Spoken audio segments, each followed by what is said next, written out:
이 식물에 예를 들어서 비가 안 내리고 바람이 안 불어요. 오직 햇빛만 계속 찌고 있어요. 바다에 파도가 있는 이유가 있거든요. 만약 바다에 파도가 몰아치지 않는다면 그 바다는 어떻게 될까요? 욥은 하나님의 마음에 정말 딱 드는 사람이었어요. 이 세상에 욥 같은 사람이 없어요.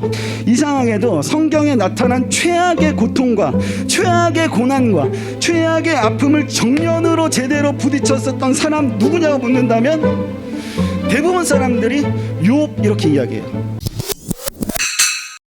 여러분, 여기 앞에 식물이 하나 있는데 이 식물이 잘 자라려면 어떤 것들이 필요할까요? 물. 그렇죠. 물 필요하죠. 물. 또 뭐가 필요할까요? 빛 필요하죠. 또 뭐가 필요할까요? 흙 필요하겠죠. 흙. 또 뭐가 필요할까요? 공기 필요하겠죠. 이거 부장님 전공이라서 아마 전공 이거 사실 누구나 다 알죠. 빛 필요하고 물 필요하고 흙 필요하고 막 여러 가지 많은 것들이 필요하죠. 혹은 어떤 때는 바람도 필요하고 여러 가지 많은 것들이 필요해요. 이게 오늘 설교의 핵심 포인트예요. 요거 식물이 잘 자라려면 뭐 여러 가지 것들이 필요하다가 핵심 포인트. 요거 기억하시면 됩니다. 바람도 필요하고 비도 필요하고 물도 필요하고 햇빛도 필요하고 공기도 필요하고 흙도 필요하고 다 필요하다. 그것만 기억하시면 여러분들 설교 잘 들었다 하실 수 있습니다. 계속해서 뉴스에 어떤 기사들이 한 달째 쭉 이어서 나오는 기사가 있어요. 혹시 어떤 기사인지 아는 사람? 여러분들 뉴스나 혹은 인터넷 기사나 막 이런 데 보면요, 한 달 내내 나오는 기사가 있습니다. 코로나 말고 우크라이나하고 러시아의 전쟁이죠. 러시아가 우크라이나를 쳐들어갔단 말이죠. 우크라이나 쳐들어가가지고 거기 있는 사람들이 다 죽게 됐어요. 다는 아직 아니지만 많은 사람들이 죽게 됐어요. 자, 러시아가 우크라이나를 침공하면서 전쟁을 일으키면서 군인들만 죽인 게 아니라 무고한 사람들을 죽였어요. 전사님이 페이스북 이렇게 보면서 혹은 그 인스타 보면서 이런 기사 보면서 굉장히 충격을 받았습니다. 우크라이나를 침공할 때 우크라이나 사람들이 어린 아이들이나 여자들이나 이렇게 무고하게 막 죽어가잖아요. 그래서 어떤 사진을 보게 됐냐면 그 지붕 있는 데를 찍었는데 지붕 옆에 마당 있잖아요. 마당에 글씨를 써놨어요. 어린이들이 있어요 라고 써놨습니다. 근데 거기에 러시아가 폭탄을 쏴가지고 그 건물을 와르르 무너뜨리는 그런 기사를 봤어요. 너무 충격적이었습니다. 러시아 미친 거 아니야? 이런 푸틴 또라이 아니야? 사이코 아니야? 막 이런 생각이 들 정도로 엄청나게 울분이 막 터져 나왔었습니다. 왜 이렇게 무고한 사람들 왜 이렇게 죽게 될까? 왜 이런 일들을 막 벌이게 되는 걸까? 라는 진짜 막 화가 치밀어 오를 정도로 막 그랬어요. 그러면서 이런 생각을 하게 됐습니다. 하나님이 왜 이렇게 죄도 없고 그 무고한 사람들 왜 그냥 죽이지? 라는 생각을 한번 해보게 됐습니다. 왜 이렇게 아픔을 주지? 왜 이렇게 고통과 고난을 그 사람들에게 주지? 우크라이나 사람들 한번 생각해 보세요. 아무런 잘못이나 혹은 어떠한 죄를 짓지도 않았는데 그냥 어느 순간에 내 엄마 아빠가 죽고 내 아들 딸들이 죽어요. 폭탄 떨어져가지고 여기 폭탄 떨어져가 심지어 여기에 어린아이들이 있어요 라고 써있는 그 글자가 있음에도 불구하고 러시아는 거기에 폭탄을 쏴버리는 거죠. 미사일을 쏴버리는 거죠. 그럼 죽어요. 왜 이렇게 그럴까? 세상의 고통과 고난은 우리 모두에게 있어요. 피할 수 있는 사람 단 한 사람도 없어요. 착하다고 피해지지 않아요. 돈이 많다고 공부를 잘한다고 해서 그 고통과 고난은 피해지지가 않아. 여러분들 누구나 다 이 고통과 고난은 마주하게 되고 그 맞닥뜨리게 되기 마련이다 라는 것을 우리가 좀 기억해야 돼요. 그러면서 하나님이 선하다고 하면서 사랑의 하나님이라고 하면서 왜 이렇게 우리에게 고통을 주는가, 왜 우리에게 이렇게 힘든 거를 주는가 라는 생각을 하게 되었단 말이죠. 초코파이 상자에서 무엇을 꺼내야 돼요? 당연히 초코파이가 나와야 되는 게 당연한데 초코파이 상자에서 쓰레기가 나오는 건 똑같아. 하나님 선하다고 하면서 사랑이 하나님이라고 하면서 그 안에서 나오는 건 선해야 되고 그 안에서 나오는 거는 사랑이어야 되는데 왜 그 안에서 고통이 나오고 그 안에서 왜 아픔이 나오고 그 안에서 왜 우리에게 고난이 나오고 어려움이 나오는지 나는 이해가 되지 않는 거예요. 이 기사들을 보면서 왜 하나님은 선하신데 하나님 사랑이라고 하시는데 왜 하나님 잘 믿고 잘 섬기는 나에게 이런 고통을 주는가? 나 매일 하나님을 찬양하고 또 이렇게 교회 잘 나와서 예배도 잘 드리는데 하나님 믿는데 왜 나는 힘들게 만드나? 하나님이 계시다면 나를 굉장히 행복하게 만들어야 되는 거 아니야? 사랑 받으며 자라야 되게 만드는 거 아니야? 라고 생각하는 게 당연하죠. 나 하나님 사랑하는데. 전사님도 그런 생각을 하면서 여러분들 시기를 보냈어요.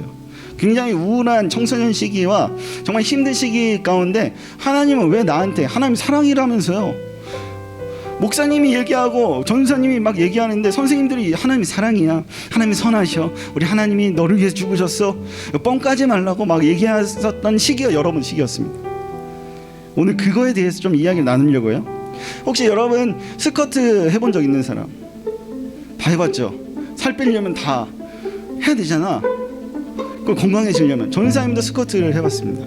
과연 전사님이 스쿼트를 몇 개 정도 할 수 있을까요? 갑자기? 네, 갑자기요. 이렇게 해야 되나?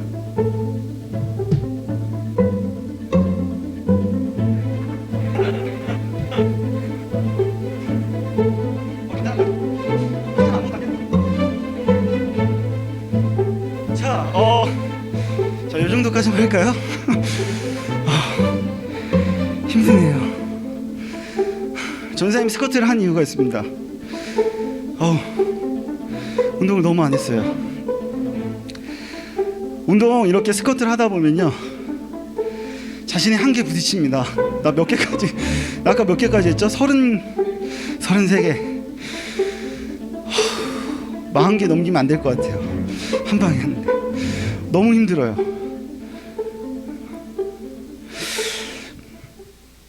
이런 테스트는요,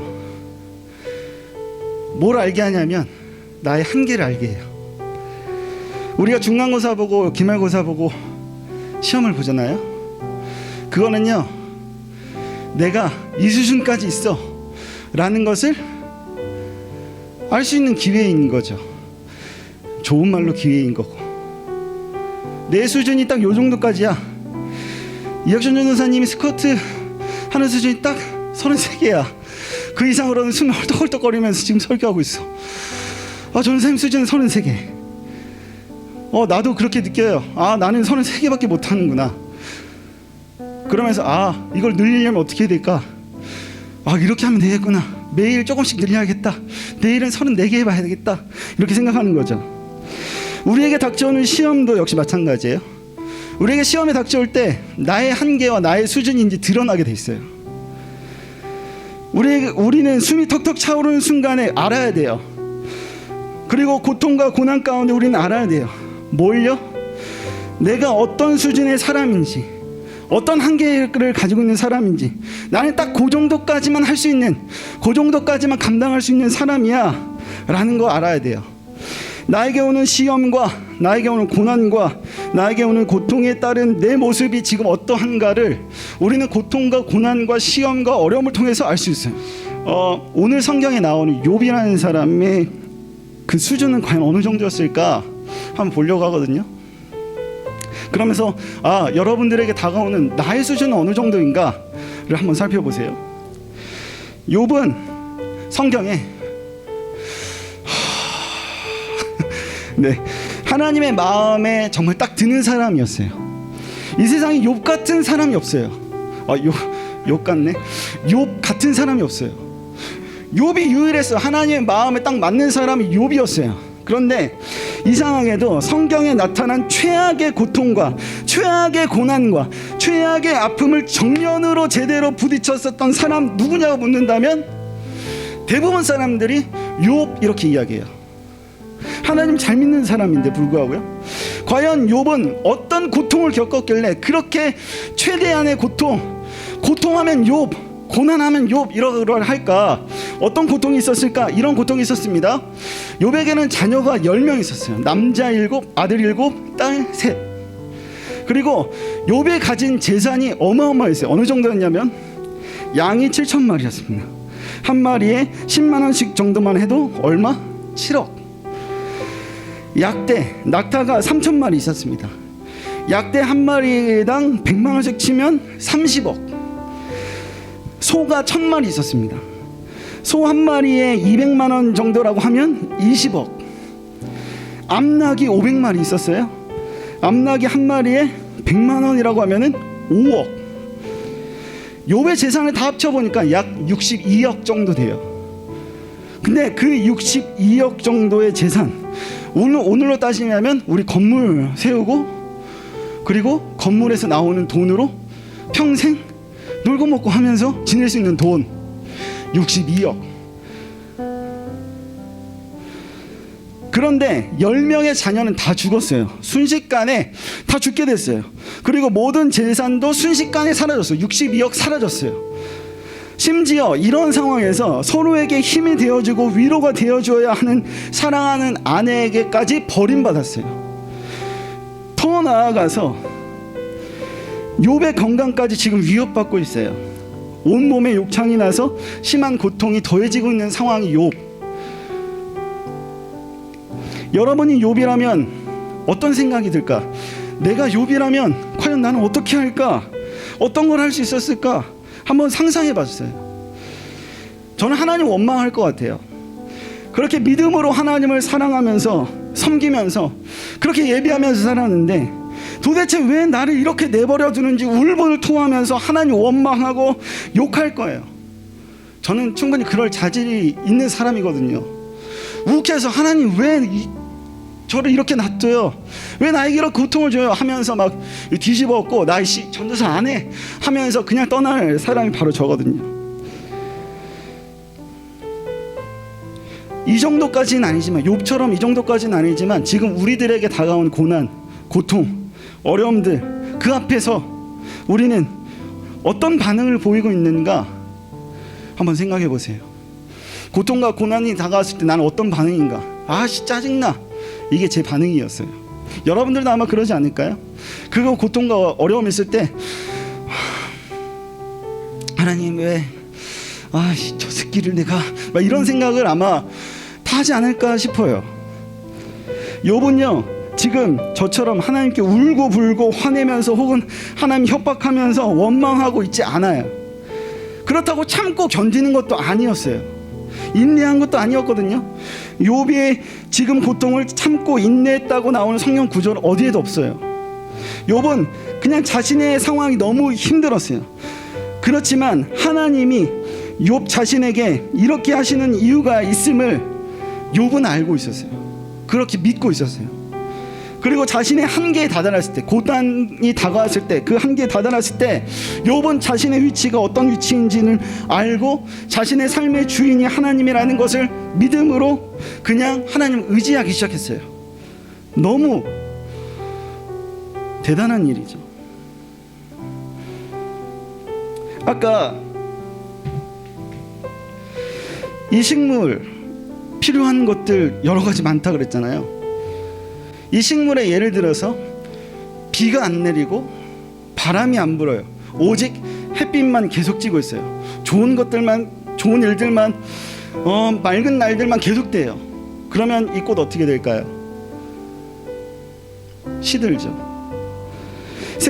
식물의 생명이 유지되기 위해서는요, 이 식물이 잘 성장하기 위해서는요, 어느 때에는 비가 내려야 돼요. 어느 때에는 바람도 불어야 돼요. 그래야 생명이 이어지고 그래야 이 식물이 성장하게 돼요. 커요. 사막이 왜 만들어질까요? 햇빛만 쨍쨍 비추게 되면 결국 사막이 되는 거예요. 비, 바람 이런 게 없으면 사막이 되는 것처럼 우리 인생에 비, 바람과 같은 고난이 없으면 우리의 삶은 사막이 돼요. 아무것도 잘할 수 없는 죽은 땅이 돼요. 내 인생이 곧 죽은 인생이 되어져 버려요.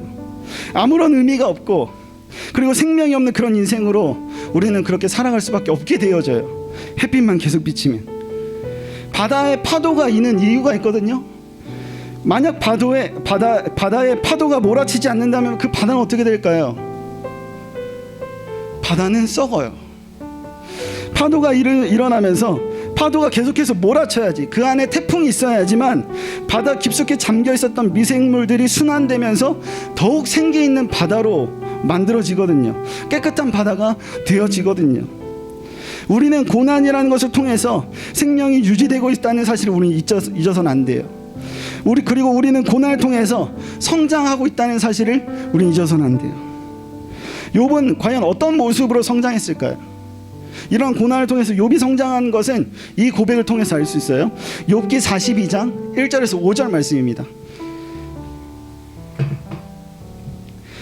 욥기 42장 1절에서 5절 말씀 이렇게 나와 있어요. 앞에 있는 거 보시고 전사님 읽어드릴게요. 욥이 여호와께 대답하여 이르되 주께서는 못하실 일이 없사오며 무슨 계획이든지 못 이루실 것이 없는 줄 아오니 무지한 말로 이치를 가리는 자가 누구이니까? 나는 깨닫지도 못한 일을 말하였고 스스로 알 수 없고 헤아리기도 어려운 일을 말하였나이다. 내가 말하겠사오니 주는 들으시고 내가 주께 묻겠사오니 주여 내게 알게 없소서. 5절 같이 읽을까요? 5절 시작. 내가 주께 대하여 귀로 듣기만 하였사오나 이제는 아멘 눈으로 주를 배웁나이다. 하나님, 지금까지는요 내가 하나님을 귀로만 듣기만 했는데 그 정도로만 알았는데 이제는 눈으로 하나님을 바라볼 수 있는 믿음이 생겼어요. 뭘 통해서요? 지금 나에게 자녀를 빼앗아가고 내 재산 62억 빼앗아가고 내가 가진 아내 모든 것들 다 빼앗아가고 나서 그런 고통과 고난이 있고 나서 내 믿음과 내 신앙이 더욱더 하나님을 의지하게 됐어요 라고 고백하는 거예요. 그동안 하나님을 귀로만 듣고만 알았는데 이제 하나님 볼 수도 있어요 라고 성장했다고 고백하는 거예요. 욥은요 자신에게 다가온 고통과 고난을 통해서 단련돼서 순금과 같이 되었다라고 오늘 본문 말씀의 이야기예요. 다시 말하면 고통을 통해서 내 자신이 성장했어요 라고 이야기하는 거예요. 우리에게 닥쳐오는 고통과 고난이 지금 비록 나를 주저하게 만들고 내 한계로 인해서 내가 너무 힘들고 버겁고 숨차지만 이것으로 하여금 나는 한 단계 성장되고 있음을 우리는 잊어서는 안 돼요. 인간에게 다가오는 가장 큰 고통과 고난과 어려움과 한계는 무엇일까요? 죽음입니다. 공기가 누구에게나 주어지는 것처럼 이 죽음도 누구에게나 주어지는 거예요. 결국 우리의 삶에서 이 죽음은 그 누구도 피해갈 수 없어요. 이 세상 누구도 죽음 앞에 무너지기 마련이거든요. 피할 수 없기 때문에 자신의 한계를 바라보고 알게 된 순간 우리의 삶은 무너지게 되어 있습니다. 지금 그 앞에 누가 서 있냐면 그 죽음 앞에 예수님이 서 있어요. 얼마나 두려웠을까요? 얼마나 힘들었을까요? 예수님 역시 그 죽음을 마주하고 싶지 않았어요.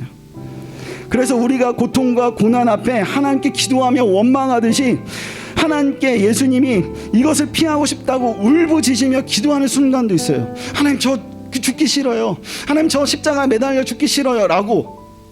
하지만 예수님은 곧 그 큰 고통과 고난인 죽음을 스스로 맞아들이게끔 결심해요. 그리고 예수님은 십자가 위에 결국 죽어요. 왜요? 이것 때문에 그래요. 예수님이 십자가에서 죽으심, 이런 고통과 고난으로 예수님 스스로 성장을 이루어냈는가? 아니요. 죽음 앞에는 성장이 없어요. 성장은 없지만 전혀 새로운 것이 있거든요. 그게 뭐냐면 생명. 모든 인간이 느끼는 그 두려움의 절정과 고통의 절정이 이 죽음은 누구도 피할 수 없다고 그랬어요. 왜 그러냐면 우리는 죄를 지은 죄인이기 때문에 그래요. 그런데 이 누구도 피할 수 없는 그 죽음 앞에 당당하게 마주할 수 있는 힘을 예수님이 우리에게 주셨어요. 예수님은 죽음이라는 고통을 통해서 자신의 성장이 아니라 욥의 성장으로 더 나아가 우리에게 구원을, 우리에게 생명을 주신 분이에요. 내가 죽음 앞에 당당하게 살게끔 예수님이 나에게 생명을 주신 거예요. 마치 이런 것 같아요. 우리 앞에 징검다리가 있습니다. 막 내천에 물이 막 흐르고 있어요. 앞에서 나 못 가요. 힘들어. 무서워요. 막 이러고 있어요. 근데 어떤 선생님이 야 내가 하는 거 봐봐. 나 따라오면 돼.